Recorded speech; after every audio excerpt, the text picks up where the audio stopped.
I own this place, I said quietly, and the waiter laughed so hard he had to steady himself on the table. It happened during what was supposed to be a joyful evening, my granddaughter Emily's 18th birthday dinner at Whitmore House, a restaurant tucked into the corner of Maple Street and 7th Avenue, the same building that had stood there longer than most of the new glass storefronts around it. The dining room glowed with warm light from old brass fixtures, and the scent of roasted garlic and fresh bread drifted through the air. It was a beautiful place, elegant but comfortable, the kind of restaurant where people celebrated anniversaries and graduation dinners. Emily had chosen it herself, which made sense, because she had always loved coming here as a child, even if she never really knew why the staff sometimes smiled a little wider when they saw me walk in. My son Kevin sat across from me at the long table, adjusting the sleeve of his expensive navy blazer, while my daughter-in-law Jessica flipped through the menu like she was evaluating a business proposal instead of ordering dinner. She had that look again, the one she wore whenever she thought I might embarrass her in public. The young waiter stood beside our table with a polite but impatient smile, tapping his pen against his order pad. "Ma'am," he said, "I'm going to need your order." I looked up at him and smiled gently. "Before we order," I said, "could you have the manager come by for a moment?" The waiter raised an eyebrow. "Is something wrong with the table?" he asked. "No," I said calmly. "I just wanted to say hello. It's been a while." Jessica sighed loudly beside Kevin. "Margaret," she whispered sharply, "please don't start something tonight. This is Emily's birthday." I turned back to the waiter and added, "You might want to tell him Margaret Whitmore is here." The waiter stared at me for a second, then let out a short laugh. "Right," he said, glancing at Jessica, as if asking for confirmation that this was some kind of joke. Jessica gave an awkward smile and leaned closer to him. "Don't worry," she said quietly, though loud enough for the whole table to hear. "My mother-in-law sometimes gets confused about places she's visited." A couple at the next table glanced over, curiosity flickering across their faces. I could feel Emily watching me too, her expression uncertain, caught between loyalty and embarrassment. The waiter chuckled again and shook his head. "Well," he said lightly, "I'll see what I can do, but the manager's pretty busy tonight." Then he added with a grin, "And just so you know, ma'am, the owner usually doesn't come in until later."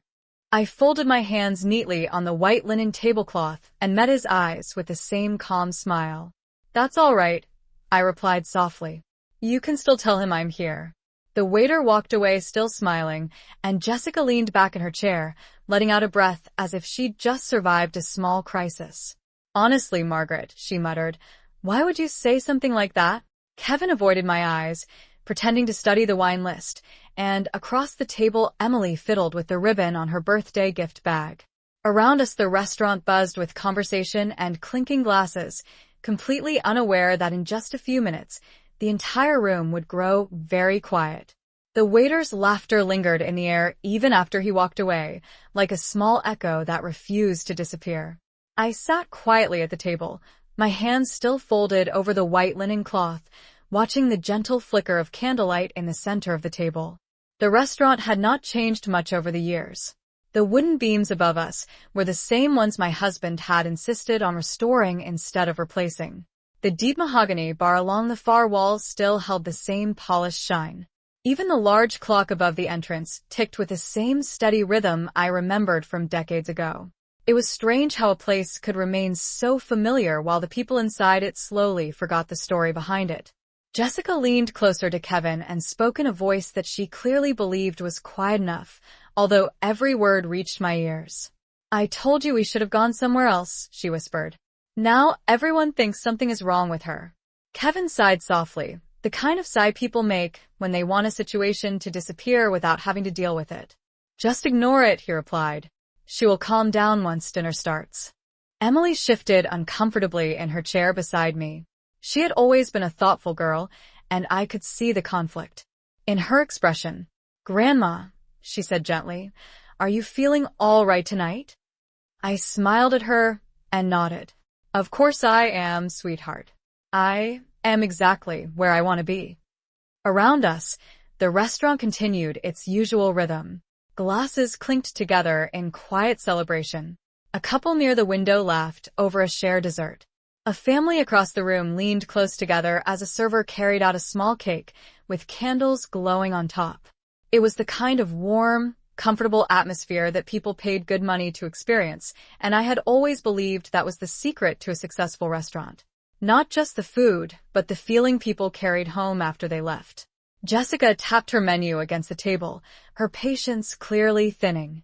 "Well," she said with forced brightness, "let us at least order something before the evening gets even more awkward." She waved her hand toward another passing server. "Excuse me," she called. "Could we place our order?" The young server approached politely and began writing down requests for grilled salmon, steak, and roasted vegetables. Kevin ordered a bottle of wine that cost more than he probably realized. When the server turned to me, Jessica spoke quickly before I could answer. "She will just have the chicken," she said. "Nothing complicated." The server nodded and wrote it down without question. I did not correct her. Instead, I looked out across the dining room toward the small office door near the kitchen hallway. That door had been installed during the second renovation, the one my husband and I paid for after the restaurant finally began turning a steady profit. For a moment, nothing happened. Then the office door slowly opened. A tall man stepped out, scanning the room with the calm focus of someone responsible for everything that happened inside those walls. He paused for a moment, as if searching for someone. And when his eyes finally landed on me, his entire expression changed. The moment his eyes met mine, the color drained slightly from his face, not from fear, but from sudden realization. Daniel Brooks had always been observant. That was one of the reasons my husband trusted him enough to promote him years ago. Even from across the dining room, I could see the recognition settle into his expression. He stood completely still for a second, as if making sure his eyes were not deceiving him. Then he straightened his jacket and began walking toward our table with a speed that was noticeably faster than the calm pace he had used moments before. Jessica was in the middle of explaining something about Emily choosing a college on the East Coast when she noticed him approaching. She lowered her voice and leaned toward Kevin. "Good," she whispered.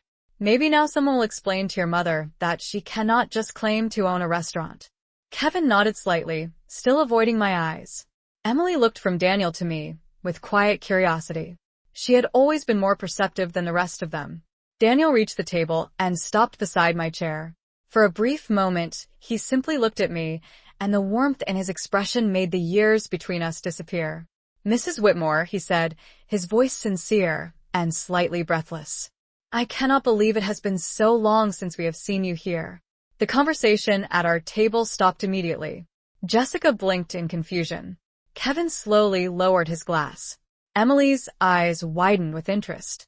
Daniel placed his hand over his chest, as if apologizing with his entire posture.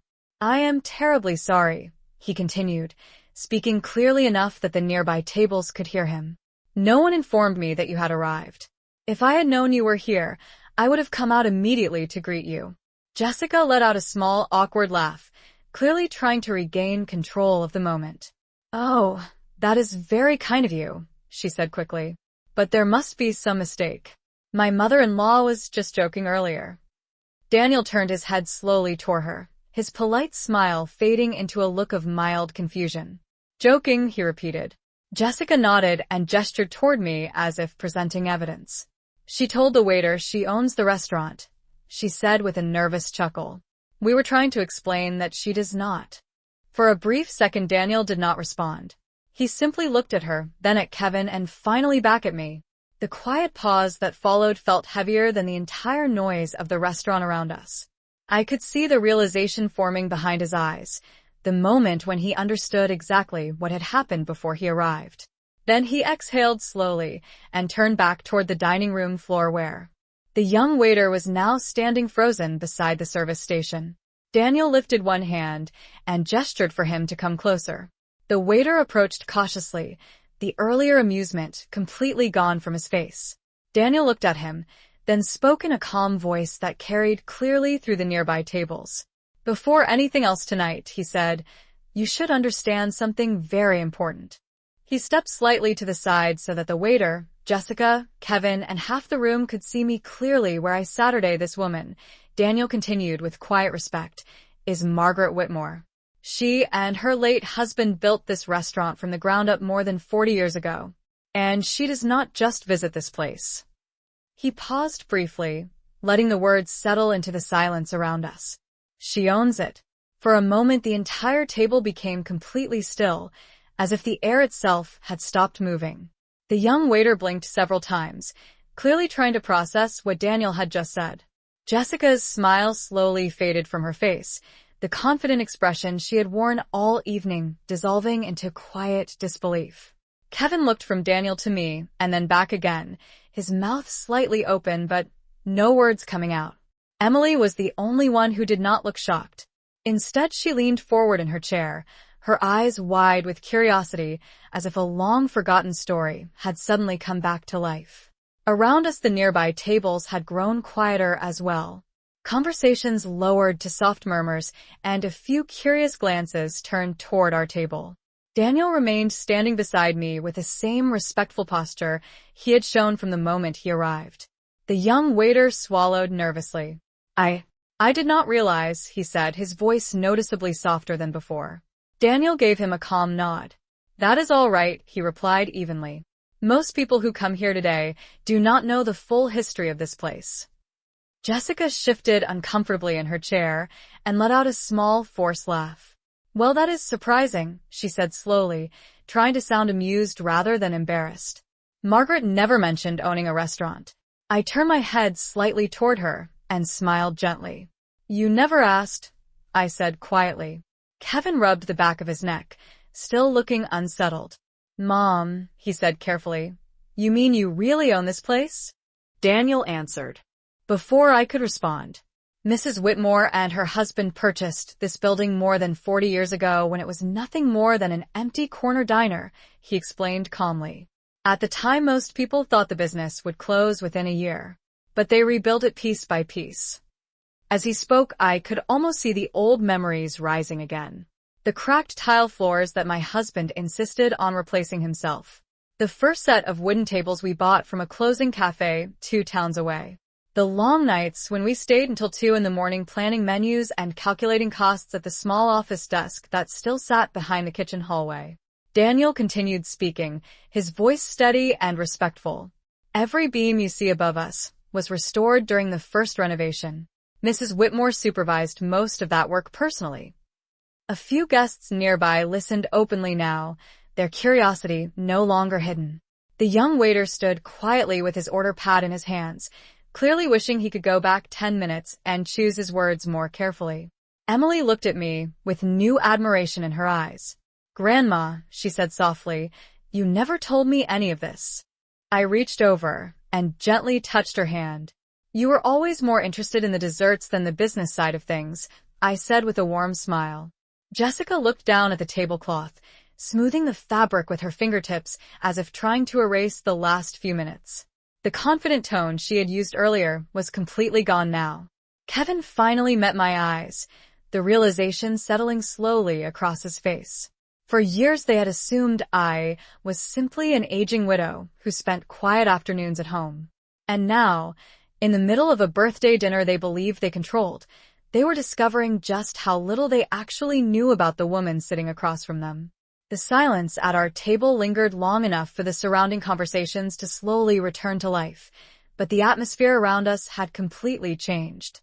A few minutes earlier, Jessica had been speaking confidently, correcting waiters and choosing meals for everyone as if she were hosting the evening herself. Now she sat very still, her fingers lightly gripping the edge of the menu while she tried to reorganize her thoughts. Kevin cleared his throat quietly. Mom, he said again, this time with a different tone. How long has this been yours? Daniel answered gently before I could respond. Since 1983, he said. Your parents purchased the property when the building was barely staying open. At the time, there were only 6 tables and a small kitchen that barely worked. I watched Kevin's expression carefully as the information settled in. 1983, he repeated slowly. That was before I even started elementary school. Daniel nodded. Your father worked here almost every evening after his regular job. Your mother handled the finances and planned the entire redesign when the restaurant expanded. The waiter who had laughed earlier was still standing nearby, his order pad now hanging loosely at his side. "I am very sorry, Mrs. Whitmore," he said quietly. "I should not have assumed anything." I gave him a reassuring smile. "It happens," I said calmly. "You could not have known." Emily leaned forward, her curiosity completely overcoming her earlier hesitation. "Grandma, did you really design the restaurant?" she asked with bright excitement. "Your grandfather and I did most of it together," I replied. "He focused on the kitchen equipment. I focused on the dining room. We wanted people to feel comfortable the moment they walked through the door." Emily looked around the room with new appreciation, studying the wood beams, the soft lighting, and the wide windows along the street. "It is beautiful," she said sincerely. Jessica shifted in her seat and attempted another polite smile, but this one felt far more careful. "Well," she said slowly, "that explains why the staff seemed so eager to greet you." Daniel gave a small, respectful nod. "Mrs. Whitmore has always preferred to stay out of the spotlight," he said. "She allowed the management team to handle daily operations years ago." Kevin looked at me again, this time with a mixture of surprise and uncertainty. "Why did you never tell us?" he asked quietly. I considered the question for a moment before answering. "Because it never seemed important," I said. "The restaurant was simply something your father and I built together." Around us, the restaurant continued moving through its evening rhythm, servers delivering meals and glasses of wine catching the warm light. Yet, at our table the mood had shifted completely. The earlier laughter had disappeared, replaced by a thoughtful quiet that carried a different kind of weight. Daniel straightened his jacket once more and glanced toward the kitchen hallway. "Mrs. Whitmore," he said respectfully, "if you would allow me, I would like to personally make sure tonight's dinner is perfect for your granddaughter." Emily smiled widely at that. Kevin sat back in his chair, still processing everything he had just learned. And Jessica, for the first time that evening, said nothing at all. Daniel remained beside the table for a moment longer, making sure everything had settled before stepping slightly aside to allow the evening to continue. The young waiter quickly straightened his posture, now far more careful than before, and began confirming the orders that had already been written down. His voice carried a new level of politeness, each word measured and respectful. Emily watched the entire scene with growing excitement, the earlier tension completely replaced by curiosity. "Grandma," she said softly, leaning a little closer toward me, "did you really work here every day?" I smiled gently at the question. "Not every day," I answered, "but often enough that the kitchen staff started keeping an extra apron for me behind the counter." Emily laughed quietly, clearly trying to picture it. Kevin still looked thoughtful, as if he were rearranging years of assumptions in his mind. Jessica sat upright in her chair, her earlier confidence now replaced by a careful silence. She glanced around the dining room, noticing that several nearby tables had quietly returned their attention to their own conversations, although a few curious glances still drifted in our direction from time to time. Daniel cleared his throat gently. "If you will excuse me for a moment," he said politely, "I would like to prepare something special for the celebration tonight." Emily brightened immediately. "It is my birthday," she said with a grin. Daniel nodded warmly. "Exactly," he replied before turning toward the kitchen hallway.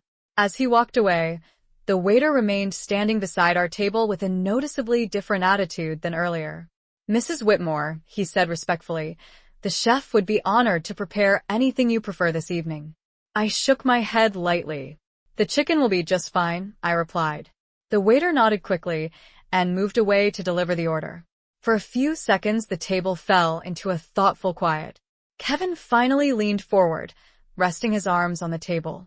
"Mom," he said slowly, "I had no idea you and Dad built something like this." I looked around the dining room again, letting my eyes rest on the familiar wooden beams and the soft amber lights above each table. "Your father believed people deserved a place where they could sit down after a long day and feel welcome," I said. "We spent many nights planning how to make that happen." Emily listened carefully, clearly fascinated by every detail. Jessica forced another polite smile. "Well," she said carefully, "it is certainly a wonderful restaurant." Her tone was noticeably softer than before. Kevin nodded in agreement, still studying the room as if he were seeing it for the first time.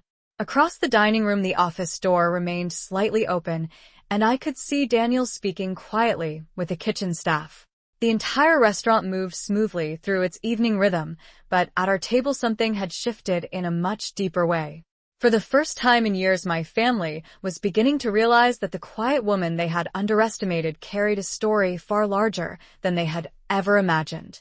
The food arrived a few minutes later, carried carefully by two servers who now moved with the kind of attention usually reserved for important guests. Plates were set down gently, glasses refilled without being asked, and every small movement at the table seemed to carry a quiet sense of respect that had not been there earlier. Emily looked delighted as the servers placed a beautifully prepared plate in front of her. "This looks amazing," she said with a wide smile. Kevin thanked the servers politely, but his attention kept drifting around the room as if he were slowly connecting pieces of a story he had never been told. Jessica, however, seemed more interested in keeping the evening moving smoothly. She adjusted her napkin and forced a cheerful tone. "Well," she said, "it looks like everything worked out after all." I simply nodded and began my meal. The chicken was prepared exactly the way it had been for years, lightly seasoned and served with roasted vegetables. The taste brought back familiar memories of long evenings when my husband and I would sit in the office after closing time, sharing a quiet plate while reviewing the numbers for the week. Emily took a bite of her meal and then leaned closer to me again. "Grandma," she said with excitement, "does everyone here know you?" I smiled gently. "Not everyone," I replied. Many of the newer staff members joined after I stepped away from daily operations. Kevin paused with his fork halfway to his plate. "When did you step away?" he asked. "About 15 years ago," I said. "After your father passed away, I decided the restaurant needed younger hands to guide it forward." Jessica glanced toward the kitchen hallway, clearly thinking about Daniel and the way he had spoken earlier. "So you still own it," she said carefully, "but you let other people run it." "That is correct," I answered calmly. "Ownership does not always require standing in the spotlight." Kevin leaned back slightly in his chair, absorbing the idea. For years he had believed that success meant being the loudest voice in the room. Now he was beginning to see another kind of strength, one built quietly over time. Across the dining room, Daniel stepped out of the kitchen again, speaking briefly with a server before looking toward our table. When his eyes met mine, he gave a small, respectful nod. A moment later, the lights in the dining room dimmed slightly, and several servers appeared from the kitchen carrying a small cake with candles glowing brightly on top. Emily's face lit up instantly. The entire room seemed to brighten with the warm glow as the servers approached our table. Daniel followed behind them, smiling warmly. "Happy birthday, Emily," he said. "Your grandmother helped create the tradition of celebrating milestones in this restaurant. Tonight, it is our pleasure to continue that tradition." Emily looked from the cake to me with a mixture of gratitude and amazement. Around us, the nearby tables began clapping softly, joining in the celebration without even knowing the full story behind it. And as the candlelight flickered across the table, I could see that my family was finally beginning to understand that the quiet moments in life often carry the most powerful truths. Emily closed her eyes for a moment before leaning forward and gently blowing out the candles, and the small flame lights disappeared one by one while the nearby tables clapped softly around us. The glow of the candles faded, but the warmth of the moment remained at the table. Daniel carefully placed the cake in front of Emily and handed her a knife. "Make a wish," he said with a smile. Emily laughed quietly. "I already did," she replied before beginning to slice the cake. The staff stepped back respectfully, allowing the celebration to belong to the family again. Kevin watched the scene with a thoughtful expression that had not left his face for several minutes. Finally, he spoke again, his voice quieter than before. "Mom," he said slowly, "this place must be worth a lot today." I looked around the dining room again, taking in the familiar walls, the polished wood, and the comfortable hum of conversation filling the space. "Perhaps," I answered calmly, "but value was never the reason your father and I built it." Jessica folded her hands together on the table, her earlier confidence replaced by careful curiosity. "Then why did you build it?" she asked. I paused for a moment before answering, letting my eyes rest on the large front windows that looked out toward Maple Street. Because your father believed that a community always needs a place where people can gather, I said. Somewhere warm. Somewhere welcoming. A place where people celebrate birthdays, anniversaries, and quiet evenings after long days. Emily listened closely as she handed out slices of cake. So this restaurant has seen a lot of birthdays, she said. Thousands, I replied gently. Kevin leaned forward again. And you just let Daniel run everything now? He asked. Yes, I said. He earned that responsibility over many years. Across the room, Daniel was speaking quietly with a server, but he looked up briefly when he heard his name and offered a respectful nod in our direction. Jessica glanced toward him and then back at me. You must trust him a great deal, she said. Trust is built slowly, I answered. Just like a restaurant. Just like a life. The words hung gently in the air between us. Kevin nodded thoughtfully, and for the first time that evening his expression carried a hint of pride rather than confusion. Emily tasted a small bite of cake and smiled brightly. This is the best birthday dinner ever, she said happily. Around us the restaurant had returned fully to its normal rhythm. Conversations filled the room again, servers moved between tables with quiet efficiency, and soft music drifted from the speakers above. Yet something inside our small circle had changed.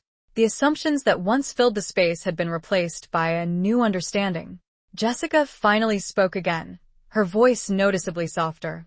Margaret, she said carefully, I think tonight we all learned something about you.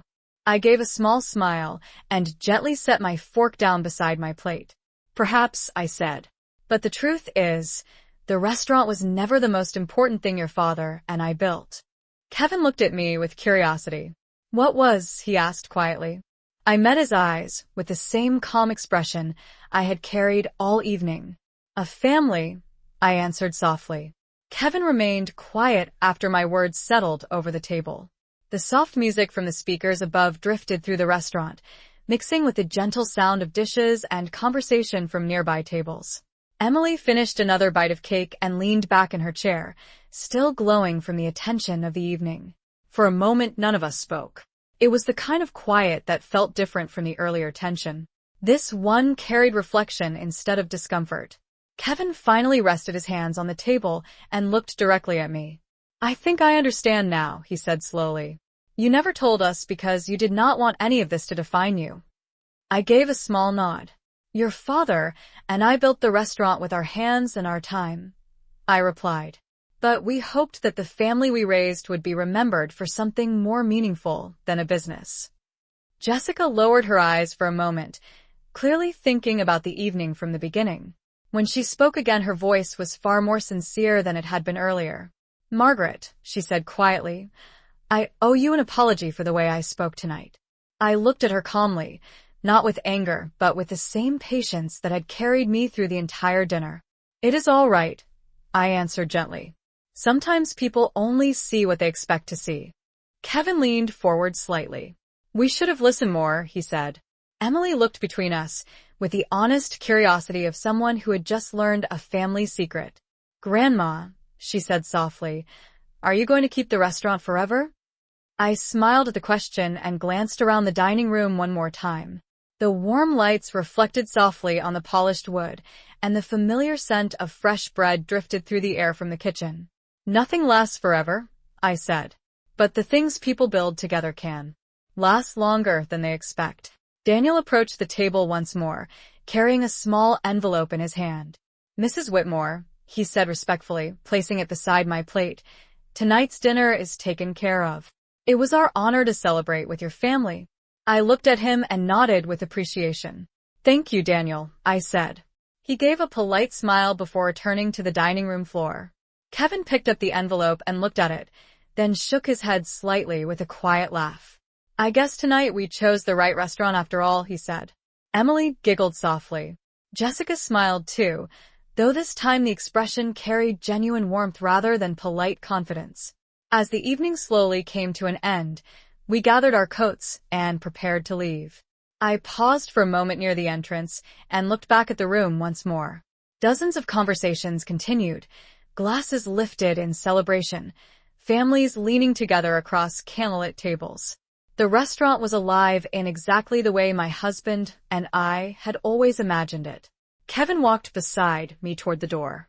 "Mom," he said quietly, "I am proud of what you and Dad built here." I placed my hand gently on his arm and smiled. "The restaurant was only the beginning," I replied. "What matters most is what we build with each other."